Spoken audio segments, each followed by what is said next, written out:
Hello, pre-calculus students. This is Mr. Beck. Today we're going to continue our discussion about functions. Specifically, we're going to be talking about beginning in 2.2, what I call the story of functions, notation, and graphs. So in 2.1, we really emphasized domain and what was going on with domain, different types of functions, restrictions that we might have. And then we applied it to secant lines, and we developed the difference quotient, lots of notation stuff. Today we're going to continue our notation discussion, and we're going to build in graphical representations and really understanding what the notation means. That is my primary goal for you today for 2.2. Then in 2.3, we're going to be discussing what's going on with functions, and we'll be describing functions. So to begin with, I've mentioned something about functions like this in 2.1. We write a rule in explicit form, and that's what we call the our function.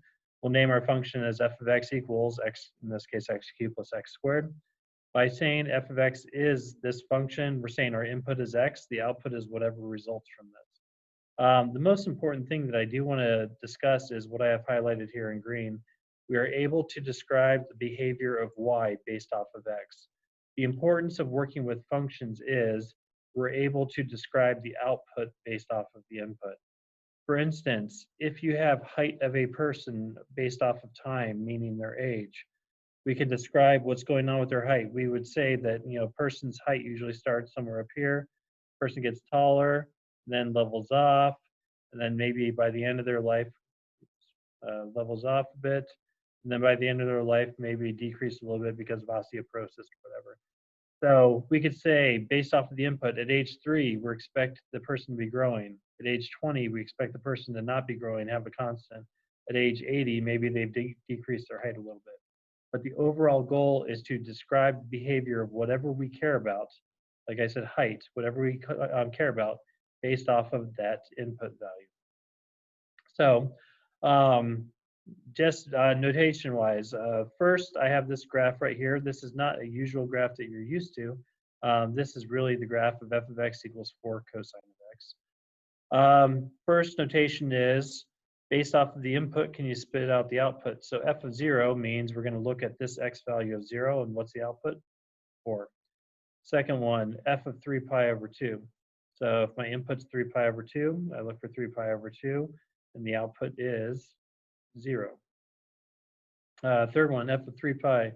3 pi, let me change colors on you. 3 pi is right here. F of 3 pi gives me the output of -4. Problem, or the level 2 problems, domain of f of x. So what we're looking at here is we're looking at what is the overall beginning and end of our domain. So we begin at x equals 0, bracket. We end at x equals 4 pi, bracket. And we're continuous all the way through. Range of f. This is looking at what are all of the y values. What's the highest y value and what's the lowest y value? Highest is 4, the lowest is -4. Keep in mind, we always write it from smallest to largest. Intercepts. Remember, this is kind of like a little bit of a review problem. The intercepts, I have a total of 5 intercepts. These 5 intercepts are occurring where I'm highlighting in the purplish color. Those 5 intercepts are the y-intercept and the 4 x-intercepts in this graph. The x-intercepts are also known as zeros of the function. Please, if I ask for intercepts, don't just give me the zeros, give me the y-intercept as well. For problem number 3a, I asked to approximate f of pi over 4. And to do f of pi over 4, I said, okay, I know pi over 2 is right here, and pi over 2, half of that is pi over 4, so there's my pi over 4. So to approximate pi over 4, f of pi over 4, we plug it in, and I said it's about 3.2. Officially, this is 2.8-ish, but I said approximate, and based off the graph, we're not able to get an exact value. Therefore, I would accept any answer really here. I would say any answer from maybe 1.5 to 3 is going to be appropriate. Approximate f of 4. This is kind of like number sense.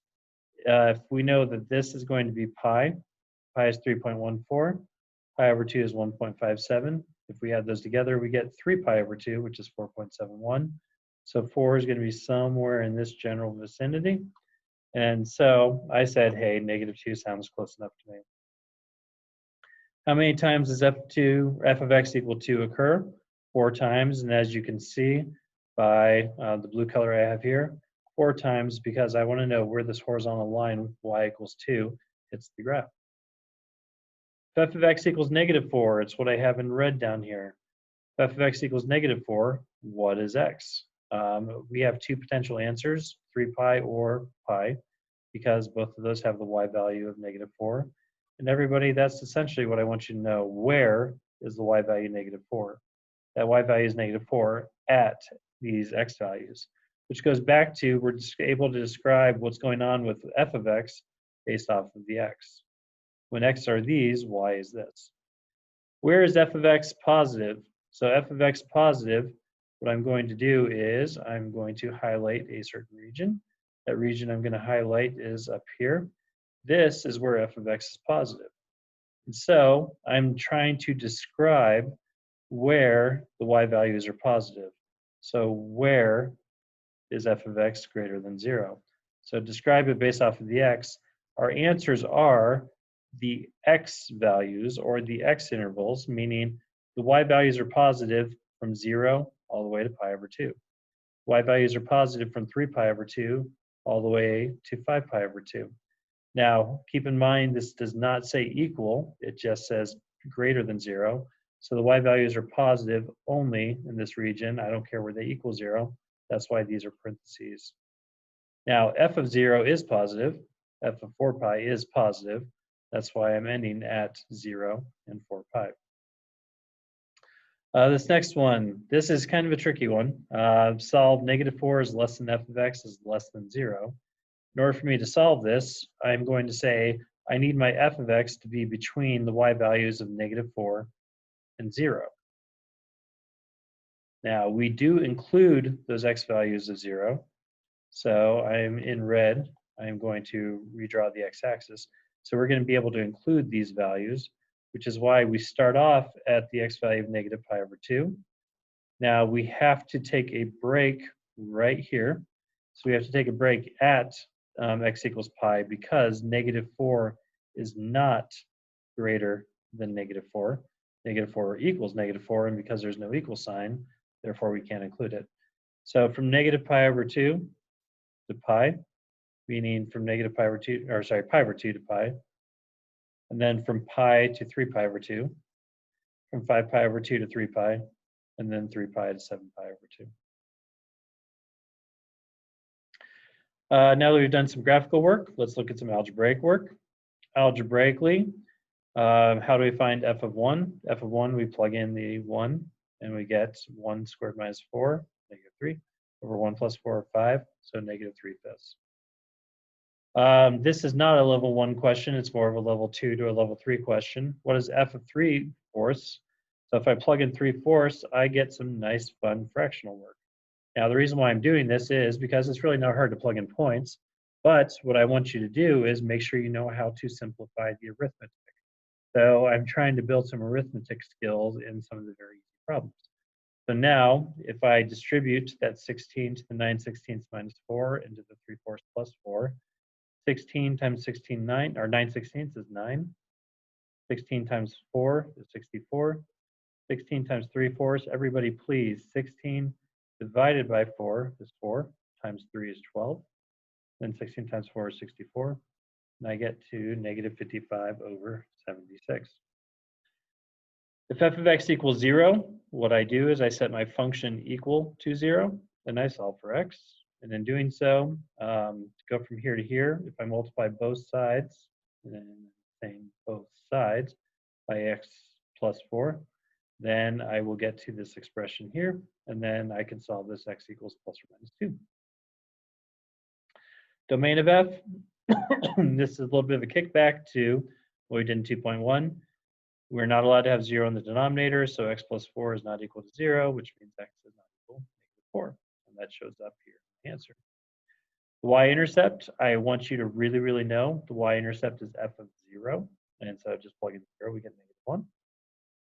And then for c, for what values of x does f of x equal 4? So kind of like, once again, I set 4 equal to my equation, multiply both sides by x plus 4, and I get this expression.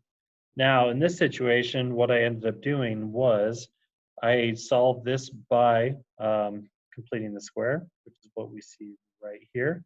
And then I use the square root method to solve for x.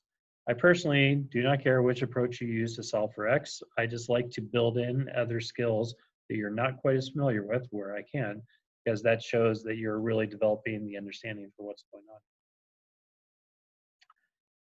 For this problem, I have a graph, and the average cost of manufacturing X computers per day is this function. So this is a nice function which tells me what? It tells me average cost, which is what that bar above the C is. We say C bar. Anytime you see that bar, it represents average.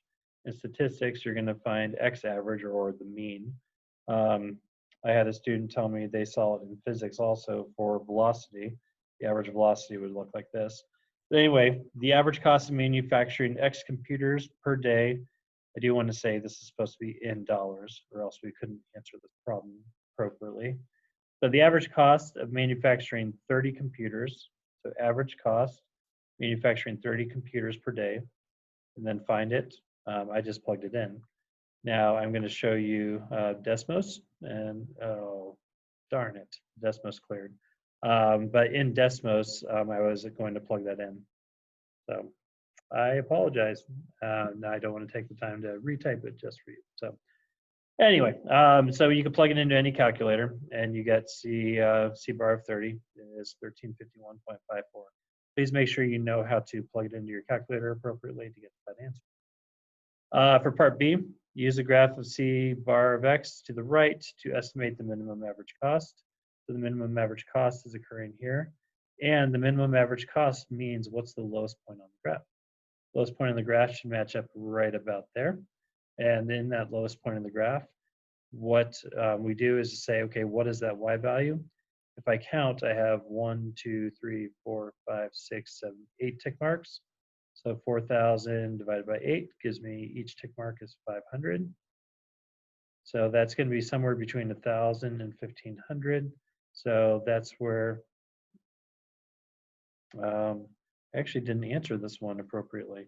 So the minimum average cost is going to be somewhere around $1,250.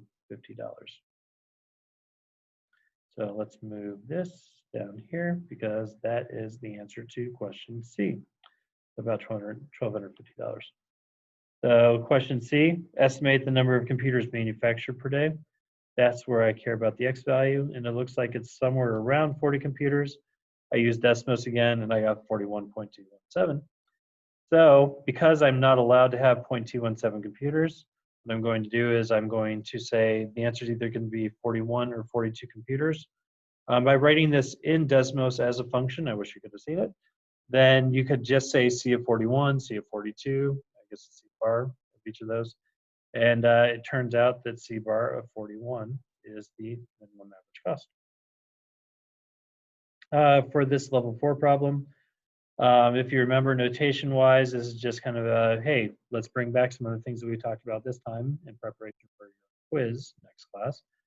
So this just says, what is f of 0 plus g of 0? F of 0 is 0, g of 0 is 2. We know that by plugging it in, so 0 plus 2 is 0. For the second problem, let's change color. For the second problem, g of 1 minus f of 1. G of 1, if I plug in 1 here, I get g of 1 is 5, f of 1 is 2, so 5 minus 2 is 3. G divided by f of negative 1. So if I plug in negative 1 here, I will get negative 1. If I plug in negative 1 here, I get 2. So negative 1 divided by 2 is negative a half. F of 2 times g of 2, they're both 8. So 8 times 8 is 64. Now this one, f of x equals g of x. This is asking where are the y values the same, and our answer should be in terms of x. Answer in terms of x.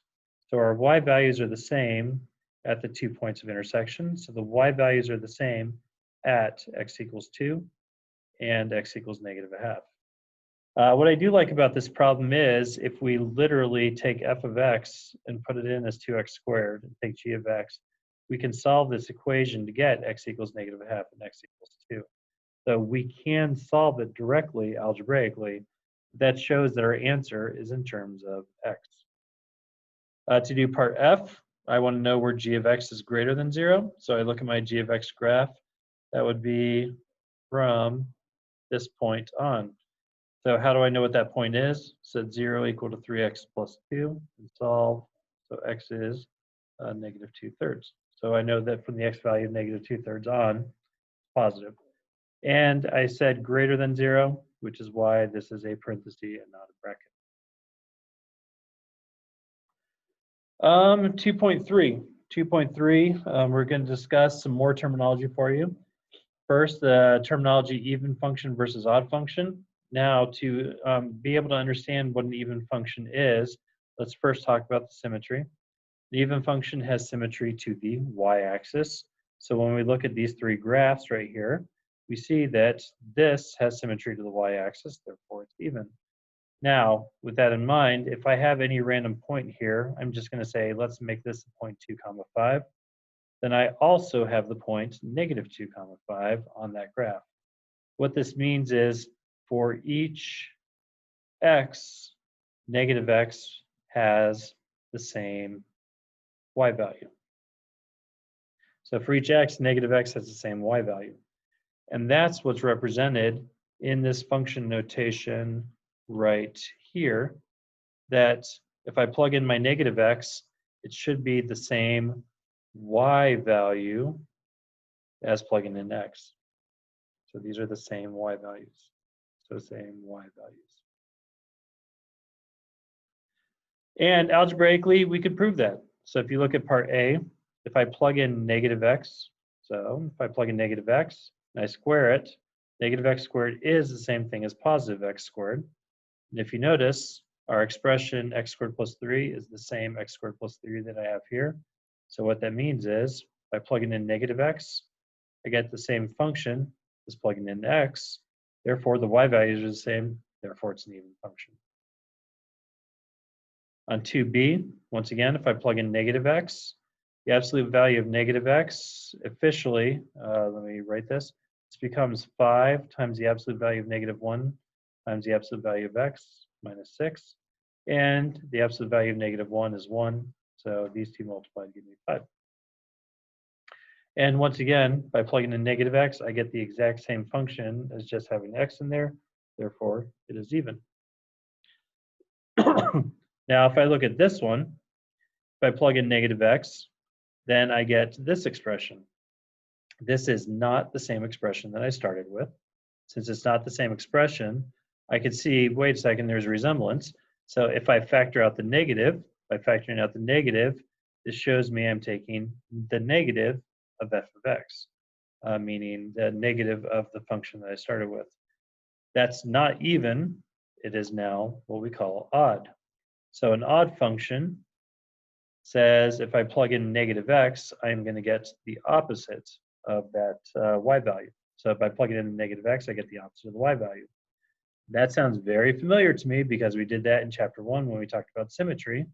That's what happens when you have symmetry to the origin. So by plugging in a negative x, we will get the opposite of the y value that x had. So that's symmetry to the origin. So what that means is this point right here, whatever xy that I have here, if I plug in negative x, I will get the opposite of that y, and so we have symmetric points across the origin. So if we try some problems, if I plug in negative x, and I think I skipped writing that step for you, so let's go ahead and put it in. If I factor out a negative 1 from the absolute value of negative x minus 6, I will have the absolute value of x plus 6. And the absolute value of negative 1 is just 1, so times 2 is just 2. This is not the same as f of x, so not the same as f of x. And negative f of x is the opposite of that whole expression. So the negative 2, absolute value of x minus 6 minus 3. These are not f of negative or negative f of x, therefore it's not odd. This would be neither. Now, the way that I personally think through this problem is, hey, I remember my dilations, reflections, and translations, that this is shifted right 6 and up 3, so it looks like so. Since it looks like so, I know that it doesn't have symmetry to either the axis or the origin, therefore it is neither. For part B, if I plug in negative x like you see here, by plugging in negative x, simplifying, I get this expression. And if I factor out the negative, you'll see that I get the opposite of the function that I started with. The opposite of the function that I started with is, by definition, odd. Excuse me. For part C, unfortunately, this was a typo. I thought I hit Control S, but apparently I hit Shift S. So my mistake on that one. This is what the problem is supposed to look like. F of x is 3x minus x cubed over 4x. If I plug in negative x, I will, or for all of my x values, I will get this expression, which, if I factor the negative out of the numerator and the negative out of the denominator, what ends up happening is negative divided by the negative turns into a positive. So this is an even function because this is the same thing as just f of x. Last but not least, we're going to talk about increasing, decreasing, and constant. Now, by definition, a function is increasing if this is true. x1 less than x2 implies f of x1 is less than f of x2. That's kind of confusing until you start realizing, wait a second, x1 comes before x2. And let me redraw this. So x1 has to be smaller than x2. This says the y value of the first one is smaller than the y value of the second one. So I know it looks more complicated than what it really is. It just means the first point is lower than the second point. And then similarly, for decreasing functions, this says the first point is higher than the second point. And then we have a constant function, which all of the values on that interval are the same. So the way that I do want you to look at it and think about it is that whenever you see slopes are positive, we have an increasing function. Whenever you see slopes are negative, we have a decreasing function. Whenever your slope is 0, we have a constant function. So when we look at this graph right here, I'm seeing negative slopes here. So I'm seeing negative slopes here, which means I have a decreasing region. I see positive slopes, which means I have an increasing region. I see slopes of 0, which is a constant slope. Then I see a decreasing function, which negative slopes, sorry, which is a decreasing function. So the one thing we describe increasing and decreasing, those are like descriptions of the y value. The y value decreases. The y value decreases. The y value increases. The y value is constant. The y value decreases. So built into our terminology, we're describing what the y value is doing. And we answer based off of x values. We increase from the x value of -4. Let me change colors on this one. We increase from the x value of -4 to the x value of 0. So these are not coordinates, these are intervals. Changing color. We decrease from the x value of -6 to the x value of -4. And then we increase from the x value of 3. Sorry, decrease again to the x value of 6. And then we're constant, changing colors one last time. We're constant from the x value of 0 to the x value of 3. If we look at this problem, I see increasing from -infinity to -2, decreasing from -2 to -1, increasing from -1 to 1, decreasing from 1 to 2, increasing from 2 to infinity. And that was captured by all of that notation. And last topic, absolute extrema. We have something called absolute max and absolute min. The absolute max is the largest y value on the graph, and the absolute min is the smallest y value on the graph. Anytime I think of absolute max and absolute min, I really want to look back to what is the range of this function. So the range of this function goes from -4, nope, sorry, not -4. It goes from the y value of -2 to the y value of 4. So our absolute max is 4, and we describe where that absolute max occurs by saying it's on the interval from 0 to 3.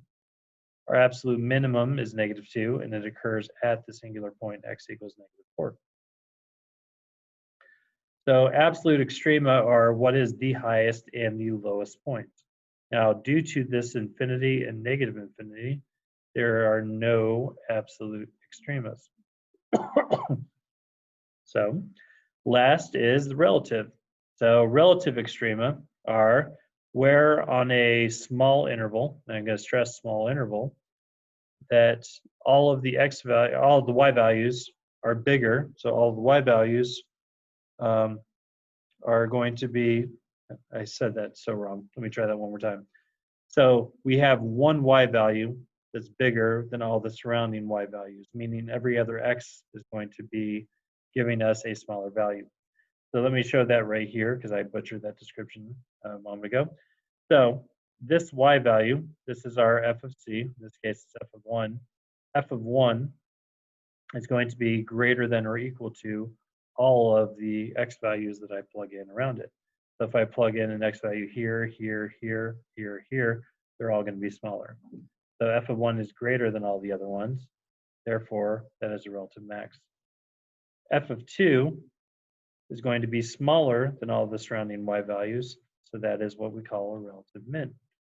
So, and here's our notation for that.